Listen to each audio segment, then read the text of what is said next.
as a teenager, as you could tell with the picture behind me with the popcorn coming out of my mouth, like that, well, I was that girl. And I think for me, that actually brought me a lot of shame and a lot of grief, because I was that wild kid, just running down the street, like totally embodied, fun, outrageous. And I think because I went the opposite way because of pain and, suffering as we do, middle school, high school, I think that really I was like, oh, like that spooked me. You know what I mean? Like I was like, oh, that's spooky. Like I lived out loud and now I hate myself. Welcome to Vulnerability Muscle, the inspiring podcast challenging norms and helping you redefine vulnerability as a strength.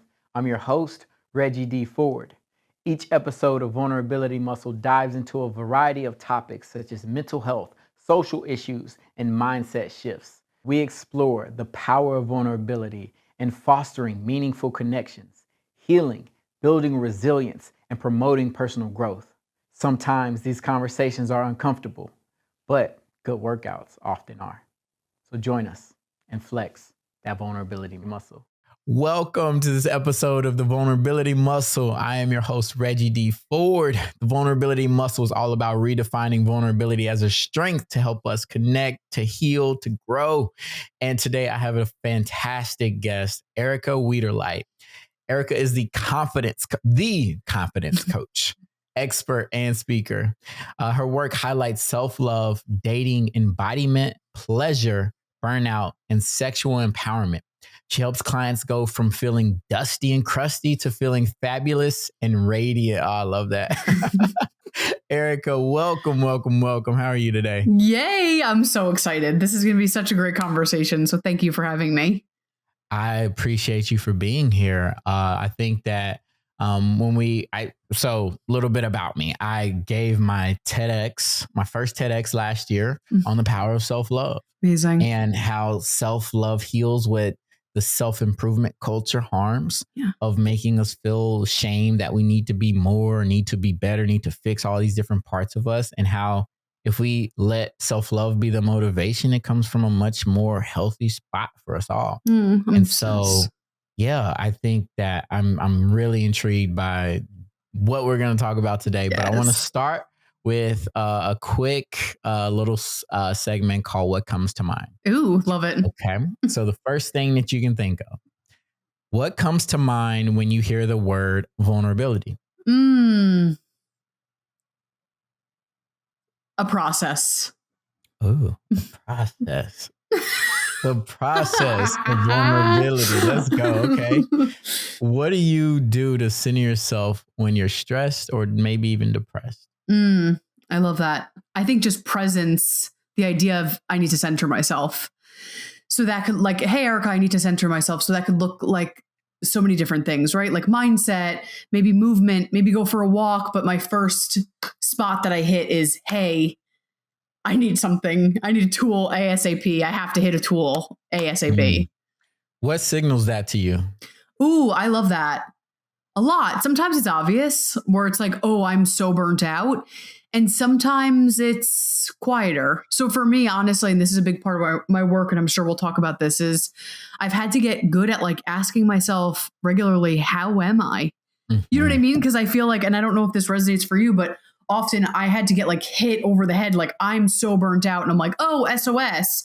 But I've had to get good at throughout the day, I may think I'm fine and then be like, oh, I'm actually not great. What do we have to do here? So for me, it's been a marriage of getting hit over the head with it, but also asking myself and checking in with myself regularly. I love that. And I think that's a question that we ask of other people and we expect the canned answer. I'm good. Or right. I'm great. How's your day going? Great.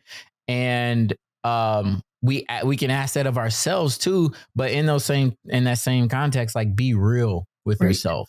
And I think if we are even real with the person that asks us that, not maybe in passing, but some friend or family member who's asking, and we are real and vulnerable about it, we get to real solutions if we need them, or we get to real ideas, or whatever it may be. So I love that. Asking yourself, checking in with yourself multiple times a day. That's good. Totally. That's good. And then lastly, what is one of your favorite childhood memories? Oh my God, that's so good. You know what's so funny is so many, but I have a picture quite literally behind me, because it just is like the essence of who I am, and it's me, my dad, and my two siblings, and we're at an amusement park. I think we're at like Universal or Disney, and my siblings, are much older than me, and they're like, "I've had it. I'm burnt out. It's the heat," but they did it for me because I in the photo was like maybe 3 years old, 4 years old. Wow.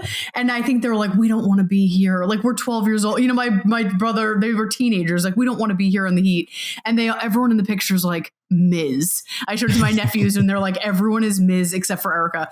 I am like, wow, eating popcorn. It's coming out of my mouth. Like, I'm just thrilled to be alive. And for me, I love it for many reasons, right? I'm like, I want to continue that essence of that human. Like, I want to be that person that's like living out loud. I was just happy to be alive and eating my popcorn and laying on my dad. You know what I mean? Like, I was like, yes. But for me, that is a beautiful memory. That because of the age difference, my siblings and my parents, they made, such a sacrifice. Even when they're like, oh God, we got to do this again. You know what I mean? Like, we did this with the two others. We have to do it again. Right. So I know it's not a pinpoint memory, but the sacrifices that they made, I'm very grateful for. Wow. That sounds fun. I can see that exuberance coming out of you right now. And thank you. I'm glad that you were able to recall that. I'm curious about just the dynamics of growing up with siblings that much older, because I'm on the other end of it. I am the oldest. I have two brothers who are closer to me in age, but then I have a sister who's 10 years behind me and a brother who's 15 years behind me. Yeah. And so the dynamics, you were the young one. How was that growing up? The best. It's the best because it was the best of both worlds. Like, I got to have siblings, but then also the age difference was so big that I got to almost be like an only child. Mm-hmm. So I had memories of like a little bit, like some memories of like family. But a lot of my memories, I was very blessed to be with my mom and dad a lot. And I cherish that deeply. And the great thing is, as I got older, then I really got to bond with my siblings. I'm super close to my nephews. They think that I'm their age. You know what I mean? I act like it, but you know what I mean? So for me, I'm like, oh man, it was the best of both worlds. That's great. Oh, that's so Loved good. It. And are y'all still close? We are very close. And I'm grateful for that. Dang, that is a blessing for sure. I love to hear that. It is. Yeah. I'm curious about the journey. So the confidence coach, and the work that you like to work in self-love, to work in empowerment and all the things that you do. Where did that motivation and drive come from? I love that. I laugh because I quite literally couldn't have been the opposite. As a teenager, as you could tell with the picture behind me with the popcorn coming out of my mouth, like that, well, I was that girl. And I think for me, that actually brought me a lot of shame and a lot of grief, because I was that wild kid, like just like running down the street, like totally embodied, fun, outrageous. And I think because I went the opposite way because of pain and, suffering as we do, middle school, high school, I think that really I was like, oh, like that spooked me. You know what I mean? Like I was like, oh, that's spooky. Like I lived out loud and now I hate myself. Whoa, like that. Wow. Whoa, like what happened? And so for me, I always say this, like if your high school self knew what you're doing today, I would be shook and I'd be like, ew, no, like, do we have to? You know what I mean? Like, no. But it was out of a necessity. And honestly, it was out of a necessity to heal myself and to heal my family. No intention of doing this as a profession. I still am, was an actress. Like that was my gig. And I was like, that is my focus. And you know how life works. It hit me over the head, but I was like, I'm here just to like heal myself. I'm here just to teach this to my mom. Like that was what the laser focus was. And then it evolved as it evolved. That is interesting. So like living out loud and then getting to a point of what were those influences or voices that made you shift from that, that joy that you had to live out loud to being more self-deprecating? Totally. I think I I think a lot of things, right? I think a lot of us can get hit in adolescence, about wrongness, but I carried a lot of wrongness. I think for a long time, I carried body image issues with weight. That was a really big one for me. And I also grew up with a learning disability. And oh my God, it's interesting. I also learned how to use humor to cope, which is fabulous. But also I went to the other side, you know what I mean? Where it was like, oh, I'm hot. I'm like, oh, it's all good. It's all good. Oh, I'm so funny. Like where it was covering. So for me, it just was, and other layers too, but those two, I really felt a sense of I'm fundamentally wrong. I'm fundamentally broken. And it almost was like, there was a part of me that was like, oh, that was acceptable as a kid. Cause like I was, that was cute, but like, this isn't cute anymore. I'm fundamentally bad. I'm fundamentally wrong. And it took me a long time. And even now I still have to track where I'm like, oh my God, I still hold wrongness. Like I have to, check that because it comes up in wacky ways, but that is, a big core of where things start to take a turn. Where did you find the awareness that you were having thoughts like that? Like I view myself in this, like, was it during that time and in adolescence and childhood, or was it later in life? Oh, I love that. I think adolescence. And I think again, and I didn't have the wording for it, but again, I'll say this, it spooked me because I was so, even then I was so live out loud and laugh. And I think I was like, oh, I feel what is like, I couldn't identify, but I felt it quite young. And I remember, I like have such a specific memory too of like 4th grade. Like I'm like, something's really wrong with me. It was the undiagnosed learning disability, but like, I was like, I remember being like, something is wrong, SOS, SOS, SOS. And then as it does, it compounds over time, right? So it's like, then things happen in high school and that combat, things in college, so it's like all these things snowballed and compounded with other things to a point where I was like, oh, am I feeling self-hatred? Like we're at that point, like we're at that level of, oof, this is not good. Definitely. Do you care to name the learning disability? Yeah, of course. I think it's multiple. There's multiple things. I think there is also a level of ADHD. But for me, I was diagnosed with auditory processing, a few things. And for me, it was at a point where I had to, like, I'd have to leave the classroom. Like it was that level of like, okay, I have to go into this to take it to, and it was, I always, oh man, I have so many thoughts on this because I'm like, ooh, I have so many thoughts on education and how some things, no one's perfect, but I'm like, oh, I have so many thoughts on this. But like, I'm like, hello, like basic psychology. If there's students, you can't embarrass. And I had so much shame. Like, I'm like, we could do this in such a more graceful way, or we can have a conversation about it. But it was like, Erica, I was like, no. And again, that's where the humor came in. And for me, I think it was a beautiful thing because I learned humor and I learned, I guess I thought this, that like, oh, I'm not which I think is not true, honestly, but I'm not book smart, but I'm street smart. And so I remember I got to high school and I was like, oh, I'm really going to go off this street smart thing. And I would negotiate with my gym teachers. I'd be like, all right, I'm not going to run the mile because I don't want to sweat, but I will sing you a song. And they're like, you're so annoying. And they're like, all right, do it. But like, so it's like, it came with heavy cons, but it also was in a way celebrated. Like my shtick was celebrated. So it was a fine line, right? Like it was like, I did learn how to be a people person and to schmooze, honestly. And to like, that became such a gift. And there was a heavy shadow because I walked around with a lot of wrongness in myself.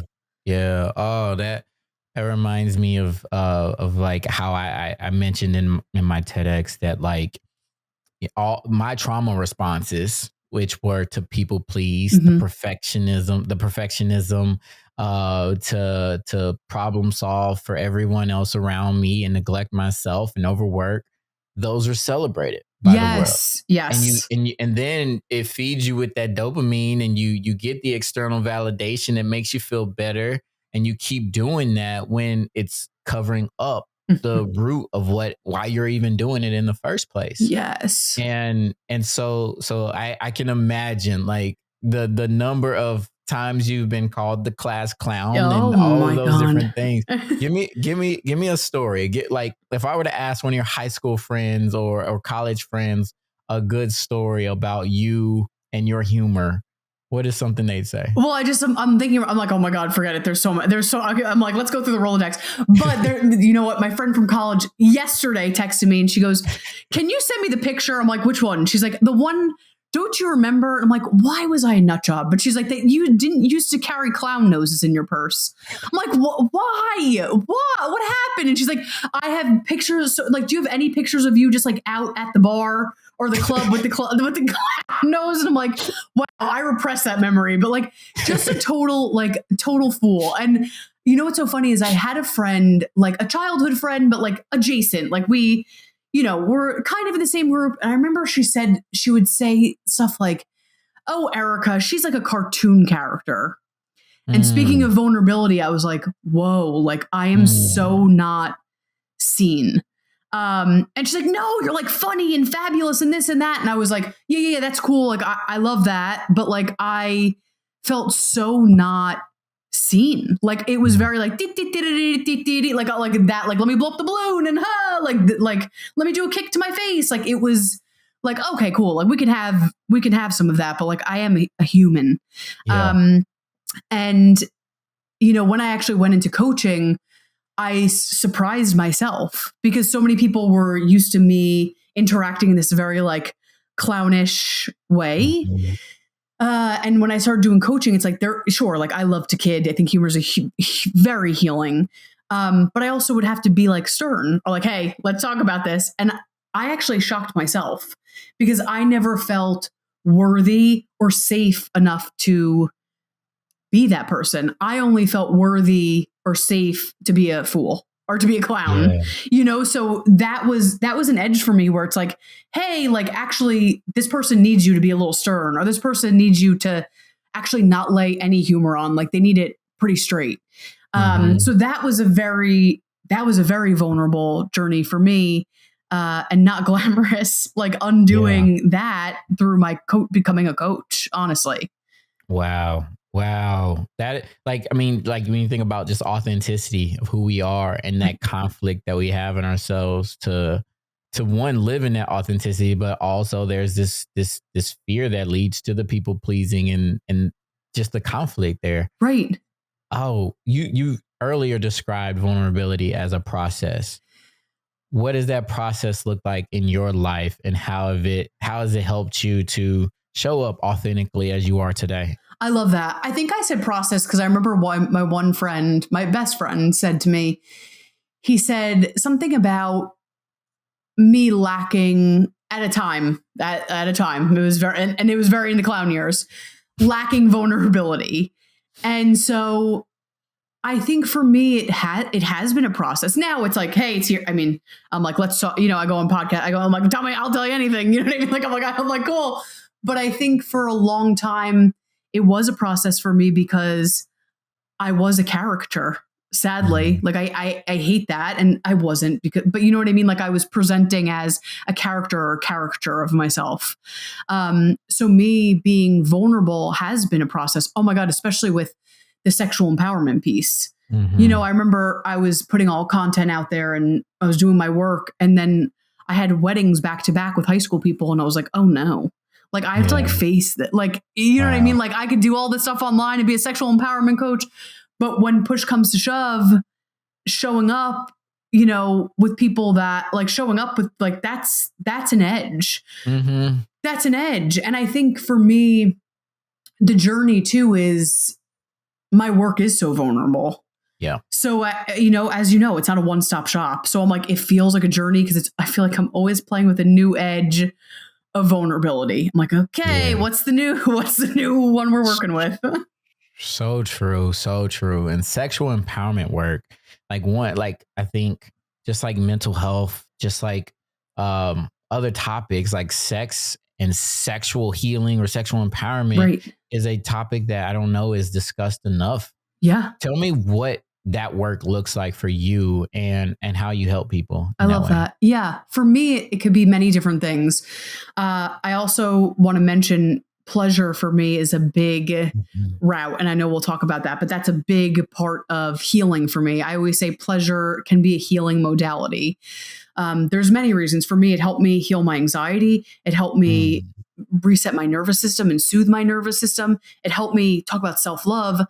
I did a lot of self-love work and I was like, cool. But like I never got, and thank God, but I never really got over the edge. But the self-love, the pleasure work taught my brain and my body like, oh, Erica, like you're worthy of slowing down to enjoy this kombucha. Hey, Erica, you're worthy and deserving of listening to the different instruments in that jazz music. You know what I mean? Like it taught me on a different level beyond me just being like, I love myself and like affirmations. Like it taught me body, mind, spirit, like, whoa, I'm a worthy and deserving human of having goodness in my life. And I can hold goodness in my life. And I mention this because for a lot of us, but especially people that have suffered any type of trauma, it feels very unsafe to hold goodness because at a time, you know, it's like, oh, I had something good and the trauma ripped it out from underneath me. And now I'm scared. And pleasure could be so healing because it creates safety of I can hold good things. I also could hold pain. I could also hold if something bad happens, I'm really not in the mood to deal with it, but like I got it. You know what I mean? Like I know how to face the darkest of days. Like I got this fundamentally. And so for me, that's the pleasure work. And that's how I introduce people to pleasure. The sexual empowerment is honestly similar. It's whether for an array of reasons, if people want to work through any sexual trauma, if they just, you know, they have confidence issues or body stuff, like it's kind of across the board. But for me, how I like to meet it, as you can imagine, I feel like it's deeply spiritual. And I always say like everyone feels like sex or sexual empowerment pleasure is this like sub category. You know, it's like, I always say people are more likely to hire a money coach or a business coach. Most definitely. Right. It's just like, oh yeah, of course. But I'm like, cool. I love that. If you could do it, I'm all about that for you.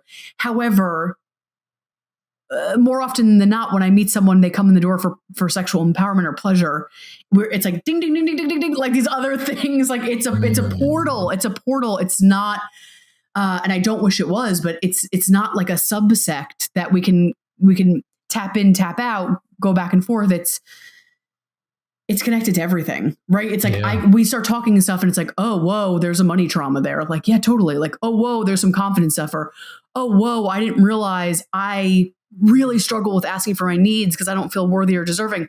You know, so it's like, I always say that because everyone's like sexual empowerment. I'm like, oh, get ready. Because it's a spiritual journey. Like there's so much to learn. There's so many things and layers for us to pick apart.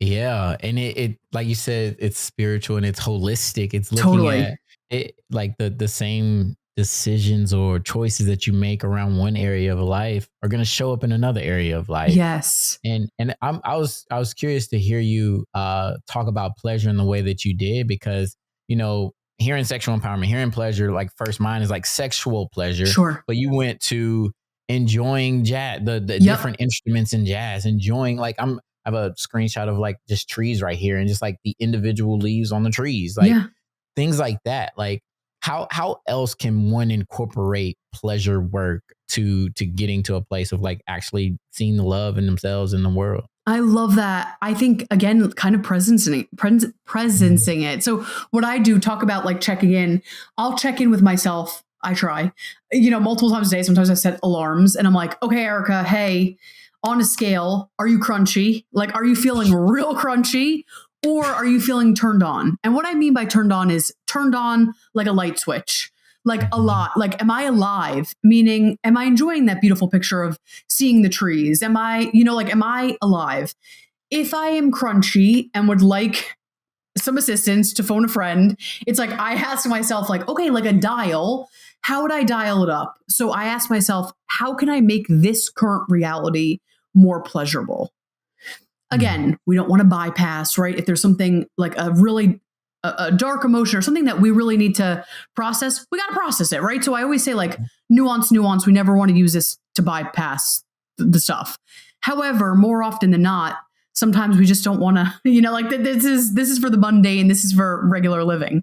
Yeah. And so I asked myself, okay, Erica, what do I do to make this moment more pleasurable? It's funny because when I start talking about this, people go to the extreme, and that's cool. But people are like, I want to go to the Amalfi Coast, and I'm going to go to the spa and blah, blah, blah. And I'm like, if you can swing it, that's hot. Take me with you. You know what I mean? Like, I love that for you. I support that. Like, quite literally live your life. Like, yes, please. However, we can get into a trap, the deal with like self-care and self-love where it's like, yeah, it starts to become outside of ourselves. Again, is there a place for it? Is it sometime appropriate? Absolutely. But it becomes a little hairy. So what I mean by how can I make this moment more pleasurable? Hey, if you want to go put a face mask on, I love that. But what I'm really saying is like, I need to take a deep breath. I need to grab a little, some water. I'm going to roll my shoulders back. You know what? I'm making something up. I'm working on this proposal. I actually would like to put the jazz music on. I don't like how I'm sitting right now. Like, I'm actually going to move to the couch, whatever. So it's like, it becomes way more available for us. And I always use this quote because I think this is just so powerful. I always say this and I always misquote the person. So God forgive me. But there is a yogi. And this yogi, I'm like, who was this? I have to get it right because I always say the story. So I'm sorry. But the yogi was on tour practicing, like whatever, not on tour, like it's like Lady Gaga, right? You know what I mean? I'm like, they were on their, Born This Way tour. But so the yogi was on his tour, I guess, preaching, his teachings, etc. And someone asked something like travel, like, aren't you so grateful they're traveling the world? Like, that's such a beautiful, experience. And the yogi said something to the effect of like, of course, like I recognize like the privilege and the gratitude, like the beautiful gratitude that I get to experience, new cultures and this and that. Like, yes, like I'm going to acknowledge, yes. And the work that we're talking about, inner peace, can be found in the present moment. And I think that so applies to pleasure. Like, yes, can we go to Egypt? Can we go to all these things that we have on our desire and our vision board? Please, God bless. I think that's part of being a human, having desires. Yeah. And I think often we forget how much power we have in the here and now to create magic. I love that. I love that.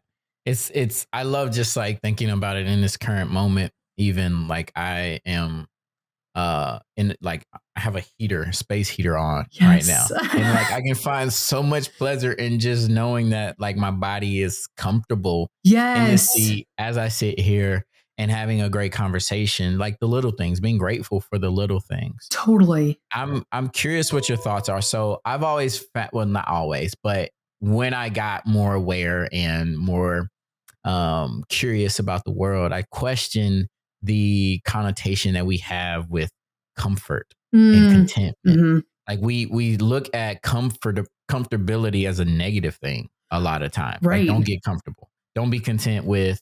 And I don't understand it 100%. Like, I don't know why we are so drawn to discomfort. And I get like certain levels of stress and discomfort help us grow. But that is kind of counter to what we were just saying about pleasure and being able to experience and sit in things that are pleasurable without making it a little bit discomfortable or uncomfortable. Totally. What are your thoughts on that? I love this question. I always say this, two things. I always say this though. I say, for me, my dream, and who knows, it might shift, but currently in this season, is to have one foot in the door of desire and one foot in the door of being here and now. So for me, that means like one foot in like, hey, this is my current circumstances. Really tragic stuff we're not going to bypass, right? But like, here's my current circumstances.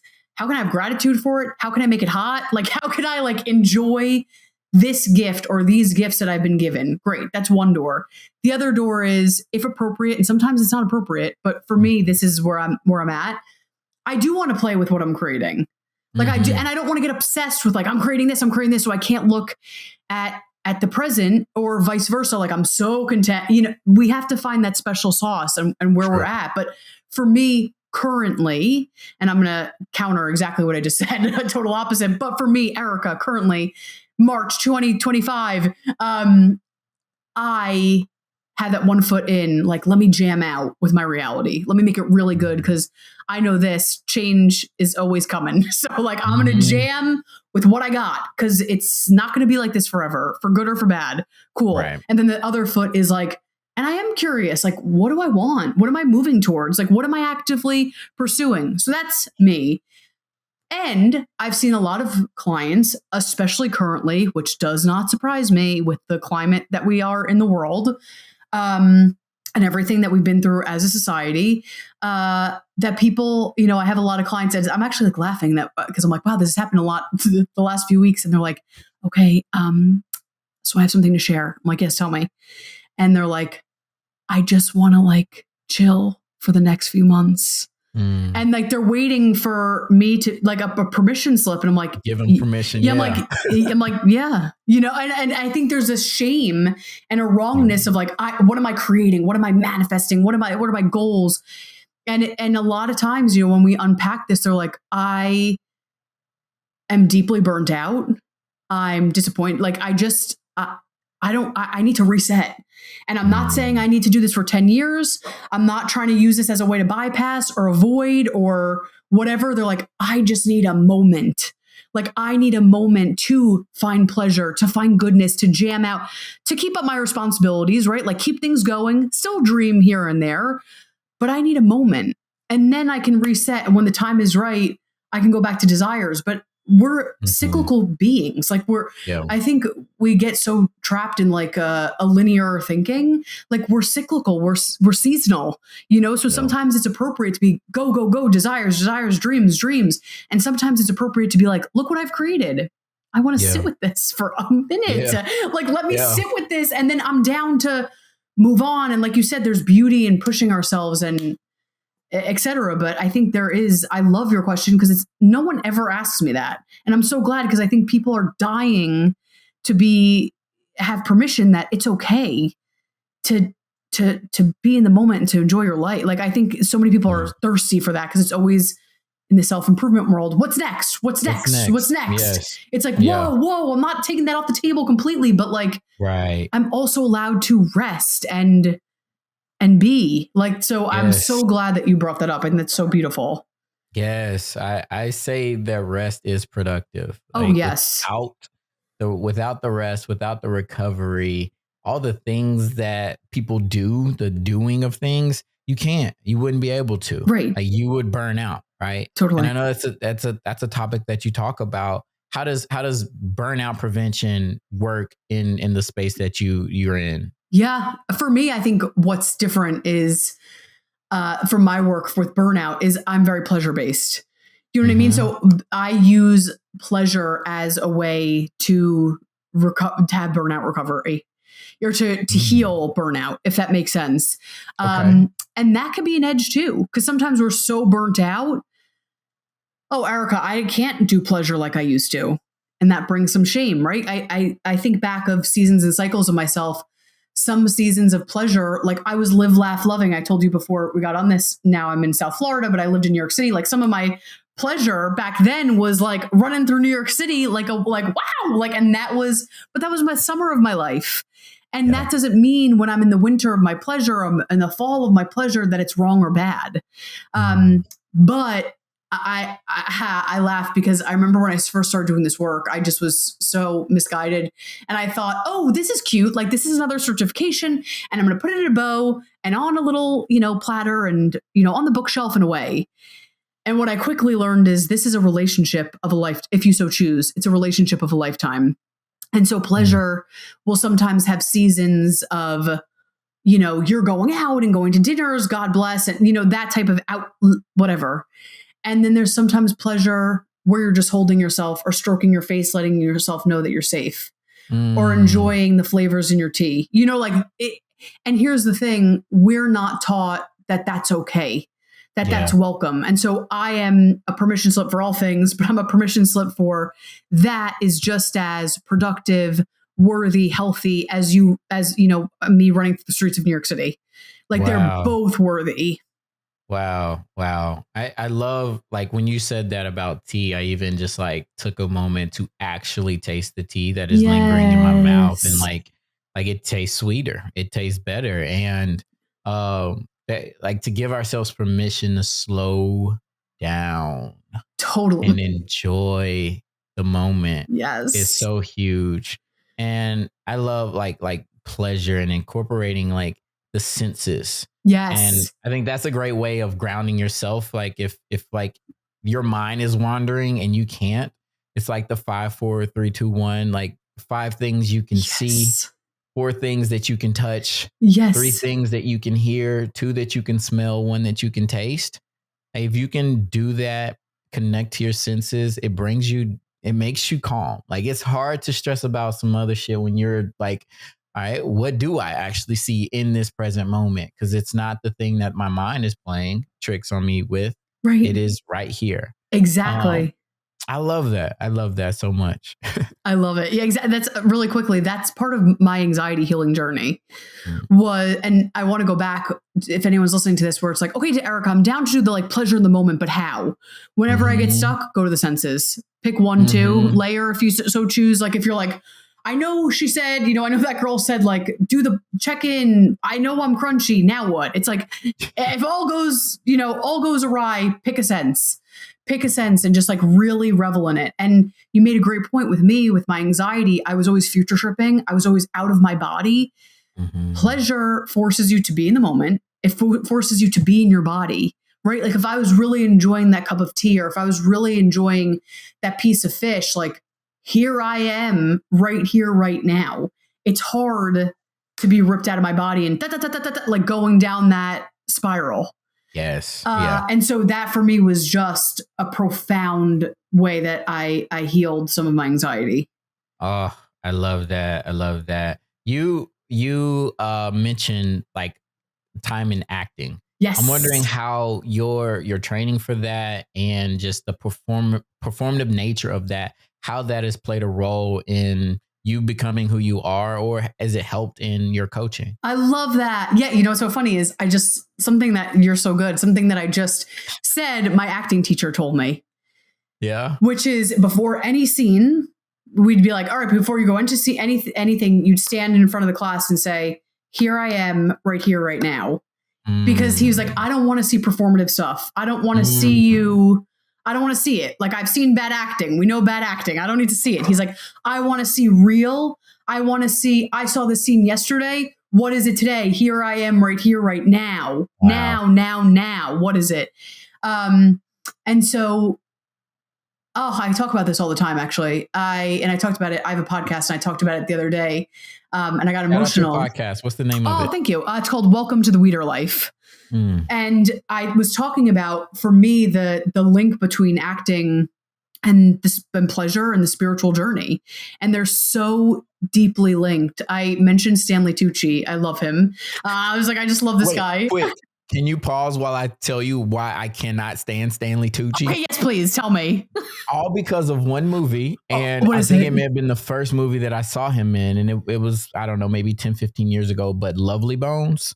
Yeah, you have that's the image that I have of him now. That's fair. And I'm like, every time I see that man, I just want to strangle him. I hate this guy. If you have not seen Lovely Bones, I don't know if I want you to watch it, but that's why I haven't. That's why I like him, because I haven't seen. I remember, I think I read the book and I was like, I will not be watching the film, or like I knew about something and I was like, it's a no for me. So this makes sense.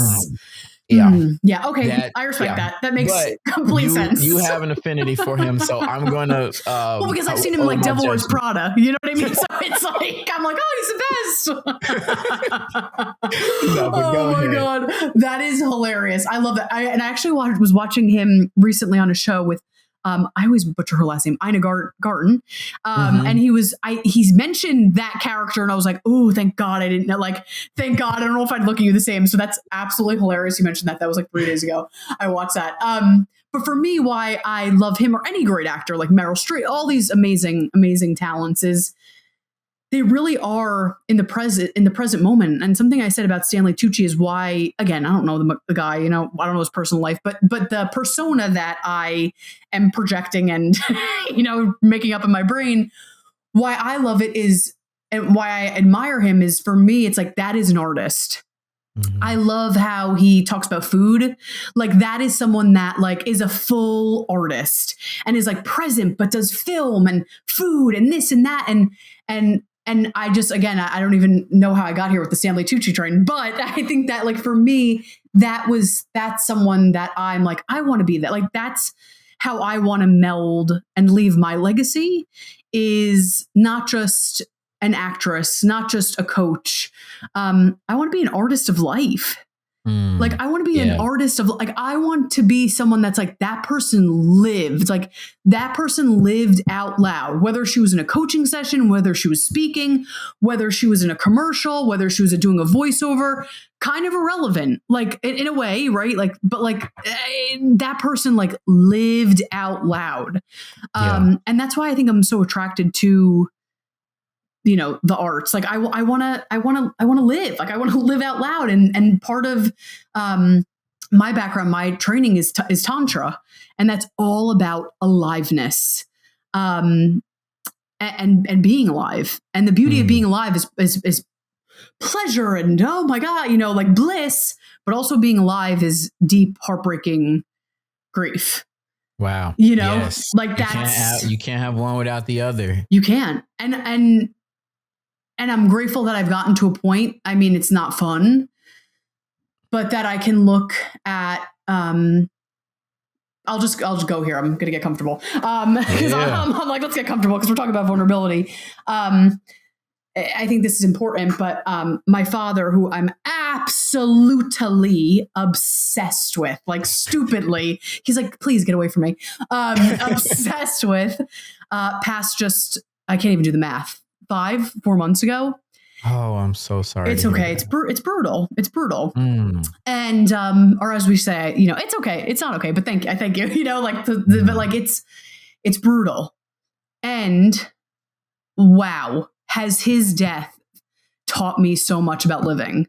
Like I went to the ends of the earth. Like we were his like hospice care, and we were right there through things. I'm like, I should have never seen that. That was traumatic. And I remember being like, I'm going to process this trauma after. Like, I'm like, that's for later. Like, I know this is no good, but like, here we are.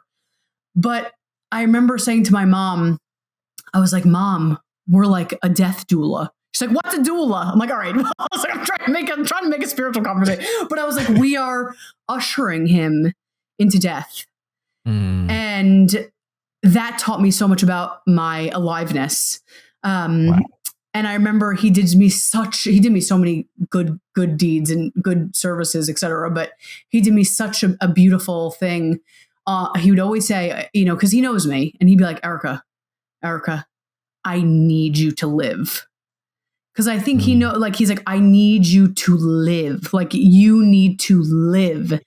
And that has been such a blessing. Like seeing that. And I'm like, yeah, I want to live. Like I want to live. And this is a man, he wanted more, right? Like that was I remember he said at the end, he's like, I'm just so bummed. Like, I'm just so bummed because he wanted to live more, but there really was no rock. Of course there's more, you know, but like there was no rock unturned. Like he was like, I'm going to live out loud.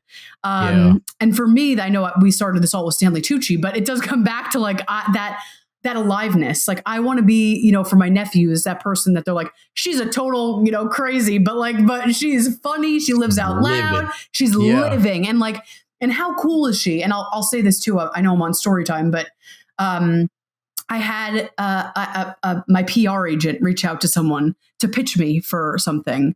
And the woman was so offended. And she said, why, you know, like, why would you pitch me? Because it was for a coaching thing. She does acting too. Can she not decide what she wants? Oh, wow. And I was like, I was so hurt. I was like, I'm ashamed. Yeah, I'm a fool. Maybe I should take acting off of my LinkedIn, you know, and just be.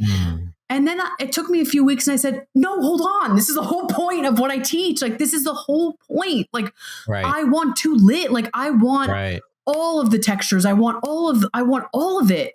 And that's your loss. You know what I mean? And I'm over it now, but like, that's your loss because that is such a gift. And I think, you know, I'm going on this tear, but that's my gift. You know, that's my gift, my hope, and my intention for everyone, that we can try it all, that we can have it all. have it Yes, all. because we deserve it all, and Exactly. abundance is our birthright. Like Yes. abundance in interest, abundance in the love and community and people in our lives, the abundance and just joy and fun and peace. And so yes, you I love that, and continue to live and live out loud and do that. I think I want to transition and talk a little bit. So I look at vulnerability as the ultimate expression of self-love. And that in order to love the person that I am today, I have to love all the different parts of my past, right? The parts that were a teenager who was,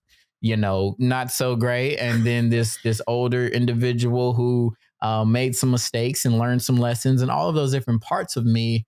Like, in order to sit here and say I love what I've become through those experiences, like I have to love those things. I have to find a peace and acceptance for those things.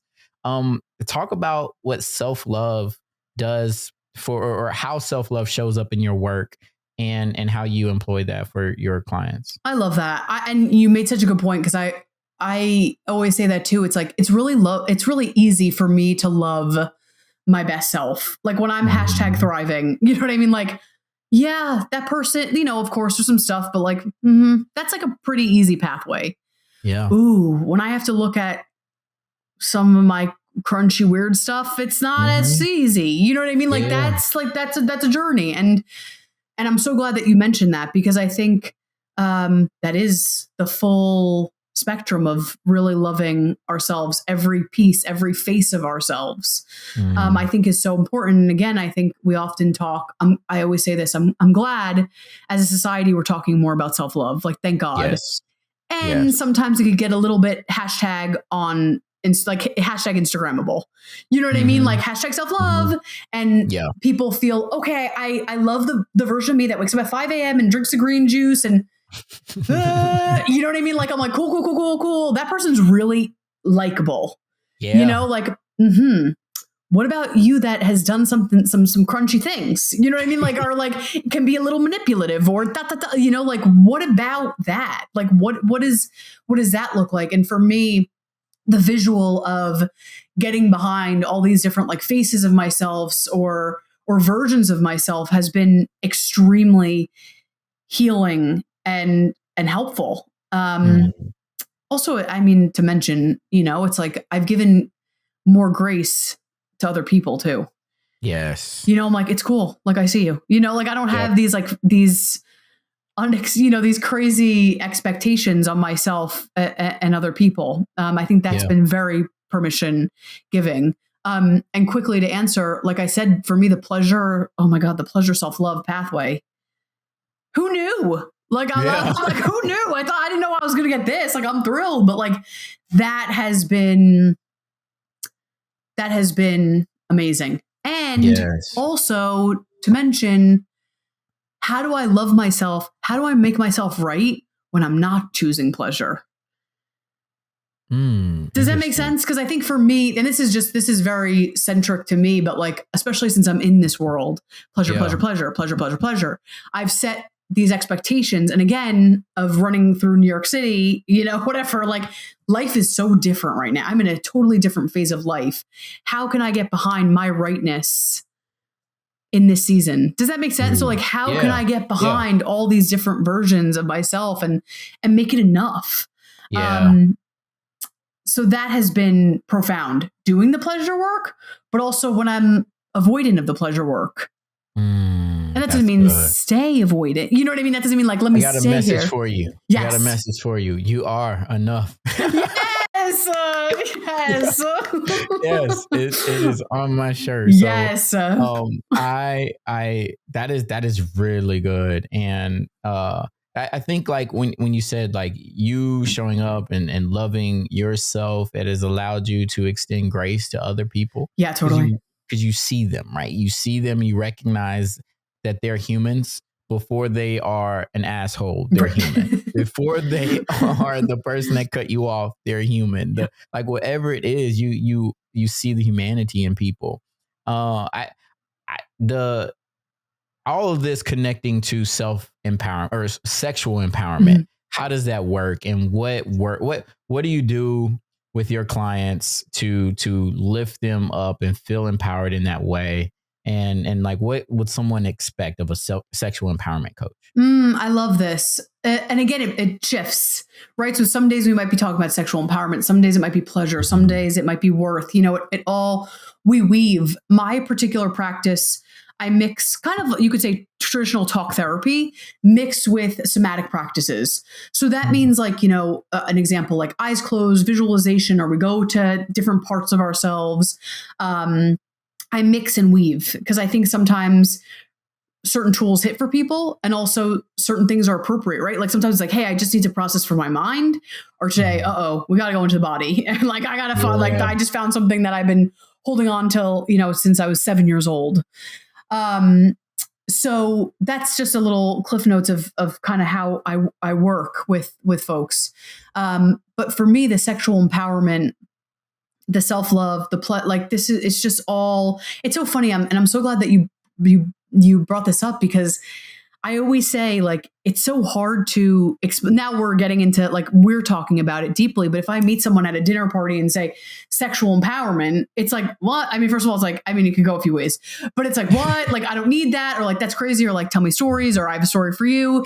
And I'm like, cool. Like, I'm down for all of the above, but like, that isn't even the entrance.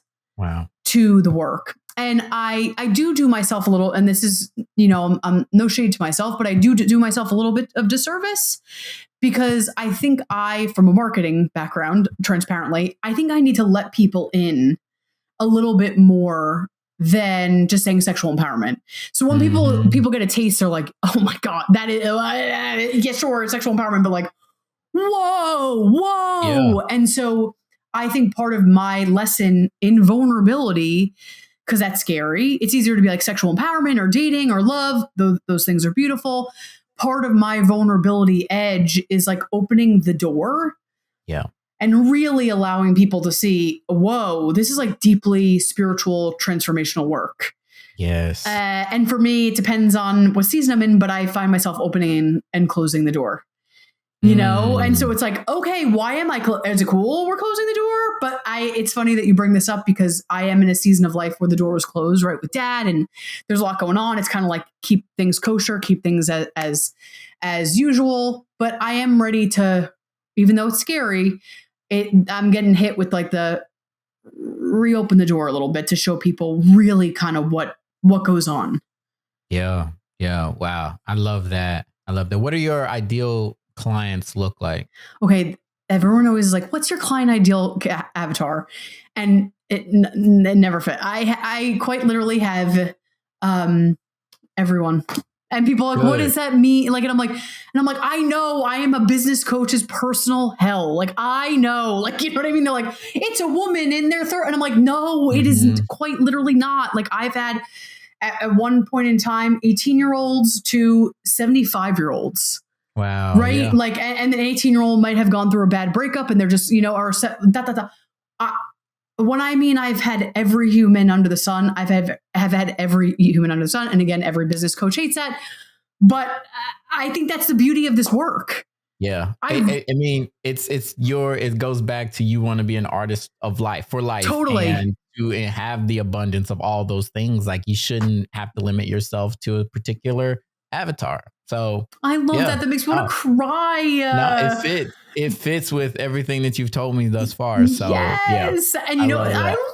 I'm laughing because I remember this like really is going to age me. Ew, and I can't believe I'm saying that sentence because that ages me. But I remember I used to like burn CDs, and I remember like, oh my God, how did we even do that? But I used to burn CDs, and it was like the craziest eclectic mix. I mean, I'm still the same, but ridiculous. Yeah. And I remember I was like, oh, this is so cool. And then I remember feeling shame about that. Like, that's like, no, you should stick with, that's so, you just like clicked a memory for me. Like, I was like, this is so cool. Like, this is genuinely who I am. Like, I could have this, but I could have Broadway, but I could have that. Like, it could be everything. And like, I want to live like that. That's awesome. And then I remember getting older. It's like, no, Erica, pick a lane. Like, that's embarrassing. That's shameful.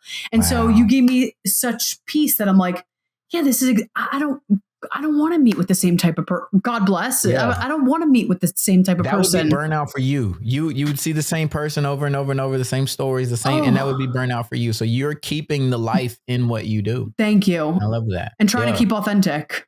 Yes. Stay true to that. I love it. Thank you. That's so. I wanna before we wrap up, get into a segment, fill in the blank. Yes. And you've mentioned SOS or seeking help multiple times. So the first is, I need help with blank. Oh, rest. Rest currently. Yeah. Well, how can people help you with that? Oh, I love that.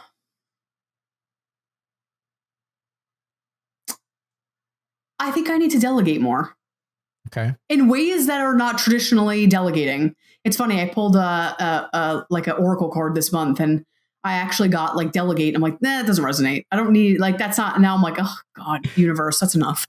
You know what I mean? Like, stop. But I think it's not the traditional, like, ask this person to do this.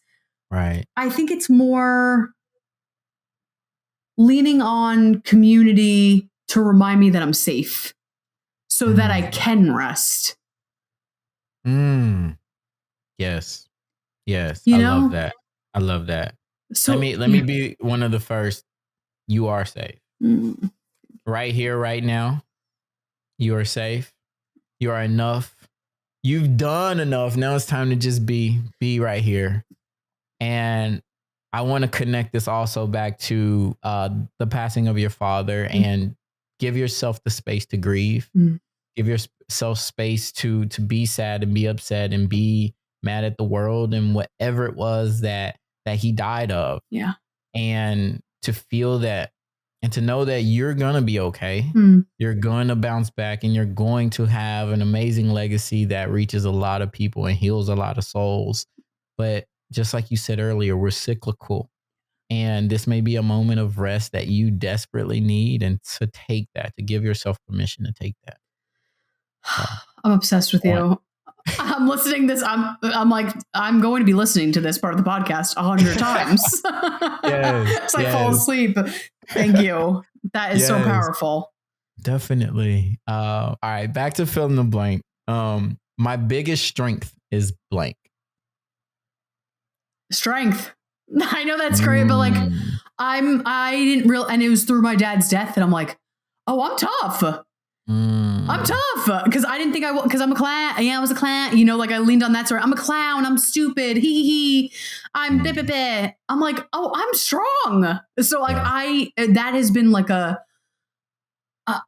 forgive, pardon my French, I'm a tough bee, and I didn't know. Like, I feel, and I'm like, I am strong. And after Dad's passing, I've been through other, you know, God bless, everything's okay, but like medical things, and I have faced my personal hell a million times over the last few years. But and I'm like, oh, this is my personal hell. This is my personal hell. And I'm like, let's go. Like, look it straight in the eye. And I'm like, I don't want to do this, but let's go. So I'm glad that I can be both fluffy and the popcorn coming out of my mouth girl. Like, you know, like, I could be like, I have that capacity to be like, wow, but also like, you also could be tough. Like, you know, and I'm like, yes, like, I'm so proud that I could see my strength too. Yes. Oh, I love that. If you could tell your younger self one thing, it would be blank. Oh, you're so cute. Just like, just like, you're so cute. And like, this is such like but to the best of your ability, don't lose your magic. Don't internalize, you know, what people say. Don't keep it moving, but like, keep prioritize your magic. And magic is real. Like, magic is real. The goodness is real. Keep fighting for that. I love it. And lastly, when I need inspiration, I turn to blank. Ooh. My community. Anybody in particular? Yeah, I think it's like, sure, I could go on the like inspirational train, you know, and like find my teachers and stuff. But I think the people that I lean on, I have a good group, which is such a blessing, of people that I've done like trainings with and certifications with. and they hold me in the balance of like, Erica, like that, and give me concrete tools and technology. So I think those are my people, and my husband too, because he's also the like we're the same person, but he also sees, how do I say, he sees situations. Yeah, that too. Yeah, exactly. He sees me, and he could see the like the. Sometimes sadly, I hate to admit it, this is the part that I don't love about myself. I could be very positive, but I also can go to catastrophize, and he doesn't catastrophize. He's like, "Why are you going there?" And so he holds that in our relationship, which is amazing. Good. I love that. Oh, this has been a fantastic conversation, and we could talk for way Days. more time. Yeah. Is there any final thoughts, any final messages that you want to leave the audience, maybe in their journeys of embracing vulnerability, loving themselves, finding that peace in their life? I love. Yeah, I almost like how I said to my inner little girl, like, and to my inner little self, like, the magic is real. This is a worthwhile conversation. There's a reason that you're here. And there's a reason why you listened to the whole episode, or that you even picked up this particular episode. Like, there's a reason. There's something inside of you that's like, that's tinkling. Tinkling, that's twinkling, tinkling too, whatever. Tinkling, twinkling, it's shining, sparkling over this conversation. There's something inside of you that's like, that resonates. And so my invitation is, how can we presence pleasure, presence goodness into your life? I always say it's like a pie graph, right? It's like, if we're looking at our life and it's money, career, family, great, keep it all. But my invitation is, can we add pleasure? Can we add joy? Can we add spiritual growth? Like, can we add those things? Don't take anything away, but like, can we add those a piece of the pie? Because it's such a worthwhile cause. So, like your childlike self, fight for the magic. Fight for the magic. I love it. Erica, how can people get in touch with you if they want to reach out about this episode or maybe work with you? Yes, I love free goodies. I believe in free goodies. I love the free gifts on gifts. So I have a few really quickly. I have the podcast, which we mentioned, Welcome to the Weterleit. I have an ebook, From Perfectionist to Pleasure Expert. And I have a one-to-one consultation, because, it's aggressive to jump into coaching with someone if, you might be like, I don't know if I like Erica's flavor. So what I do in the consultation, it's a full session. And at the end of the conversation, it's like, hey, do we want to explore this? Or you're like, hey, yes, but do you have a recommendation for this coach? Absolutely. Or this therapist? Absolutely. So I always say, take it. It's free. You know what I mean? Then we can explore together. Or if you're like, actually, I'm looking more for this, cool. Like, it's there. It's a free opportunity. So that one-on-one conversation, the ebook, and blog/podcast is on my website, which is www.wethelight.org. So wethelight.org. And then on Insta at wethelight_LLC. And then if you're like, hey, I feel inspired to send you a line, send me a line directly. And that's info@wethelight.org. But you could book a session. You get all those free goodies on the website, which is available ASAP. Yes, I love it. And I hope that many people reach out to you to connect and find their confidence, find that empowerment, and love themselves. So, Erica, with all the things that you could be doing and all the places you could be, I appreciate you being here with me, embracing vulnerability. Thank you. Thank you for joining us in another episode of Vulnerability Muscle. If you've enjoyed these conversations around vulnerability, please consider leaving a review. Your feedback not only motivates us to continue to do the work that we do, but it allows other people to witness the power of vulnerability. Share your thoughts on YouTube, Apple Podcasts, Spotify Podcasts, or wherever you're listening from. And don't forget to spread the word. You can follow us at Vulnerability Muscle on Instagram, and me personally at Reggie D Ford across all platforms. Visit vulnerabilitymuscle.com for additional resources and support. And remember, embracing vulnerability is not a sign of weakness. It is the source of your greatest strength. Sometimes it's uncomfortable, but most workouts are. So keep flexing that vulnerability muscle.